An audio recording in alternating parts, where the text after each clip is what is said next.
He was a master of illusion and quite possibly one of the first big entertainers in this country. Now, you can see a side of him that you never saw before in The Secret Adventures of Houdini. What you want. So while I was at the Clifton comic book show in New Jersey, there was a lot of interesting people I met.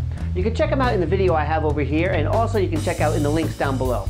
But as I was interviewing one person, something was going on in the background that I couldn't quite see what it was. Turned out it was artist Sean Von Gorman trying to escape a straitjacket. Him and his buddy and writer Todd Hunt were promoting their book, The Secret Adventures of Houdini. The two of them did a great job explaining the book to me and telling me what it was about. So instead of me just repeating what they said, here's what they said while at the show. This is the Secret Adventures of Houdini. It's the first in a series of trade paperbacks that are sort of independent stories that sort of build upon each other. Each is a sort of a standalone book that sort of focuses on the last years of the life of the great Harry Houdini. It's sort of like pitting Harry Houdini as sort of like an action adventure hero, focusing on sort of like untold tales about the last years of his life, sort of focusing on the time when he was more of a paranormal investigator, as well as being the most famous man in the world for being an escape artist. One of the things that we are really interested in is keeping the historical facts as much as we can. So I think that, at least in this first issue, we've stuck to about 75% history, and then about 25% of our own kind of injecting some more action, adventure, and answering some of those questions that are still left behind even after his death, almost 100 years.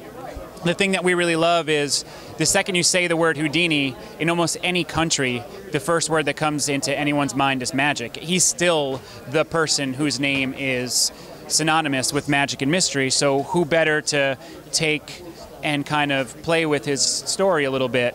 If a lot of people I know that have read the biographies about him say they get really excited when the chapter ends because there's so many great things that he did that you want to hear more about, but unfortunately that's where the story ended. Now with Sean and I, we get to kind of resurrect him a bit, bring him back to life in a sense, and reinvigorate the legend around him while using the stuff of his life, but adding a bit more fun into it. They did a great job selling the book, but the question is, does it live up to all the hype? Now I will say this much, for a book that's $6.99, you get a lot of bang for your buck here.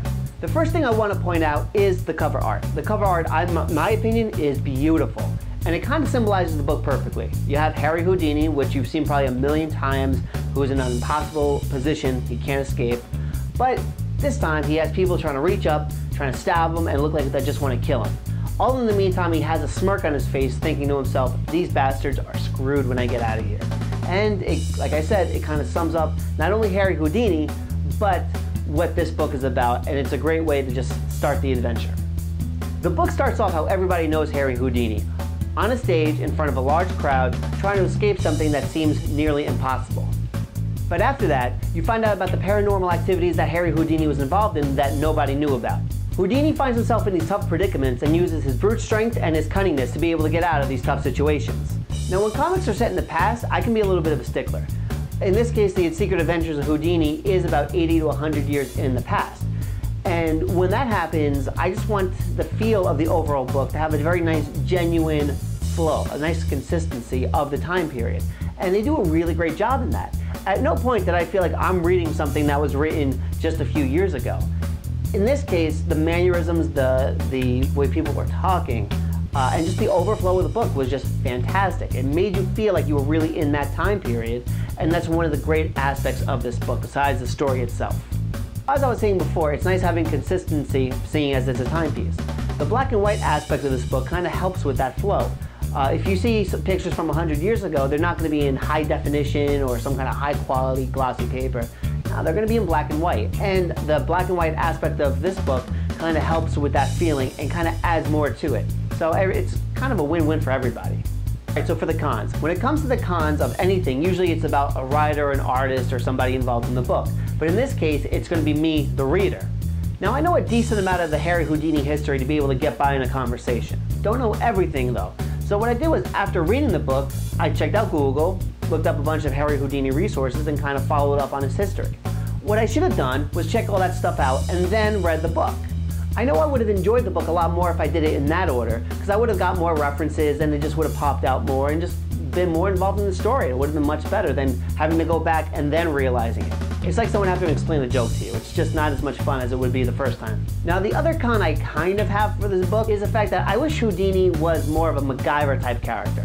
Not in terms of creating bombs out of a toothpick and a stick of bubble gum, but for the fact that he was just using more of his cunning wit to be able to get out of the situation instead of punching and kicking his way out of it. In terms of language, is no problems. In terms of violence, there's some punches being thrown and there's bone cracking in a fight, but really nothing that's over the top or too gratuitous. I think it's not a big deal for anybody at any level to read this, especially even a little kid, and I think it's important for them to kind of just understand some great fantasy aspects of such a famous character.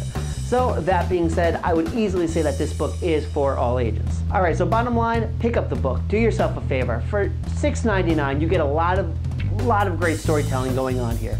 The art, the writing, just fantastic, and I can't really praise it enough. I have book 1. Like I said, book 2 is going to be coming out sometime, and make sure you pick it up. It's going to look really great sitting on your shelf, and it's just lots of fun, and I think kids really need to read something like this. Not only just for the fact that, it helps them learn about the history of Harry Houdini if they follow up on it, but just for the fact that it's great storytelling, great fantasy storytelling about a famous character that played a big role in this country in terms of an entertainment standpoint. Pick it up.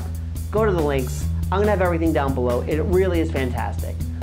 Now next week I'm going to be at another show to review. It's going to be called SketchCon in Lyndhurst, New Jersey. I'll have all the information below. SketchCon is going to feature a lot of local artists showing their work, and it's going to be very interesting. I have a really good feeling. It's a very unique show, and I really can't wait.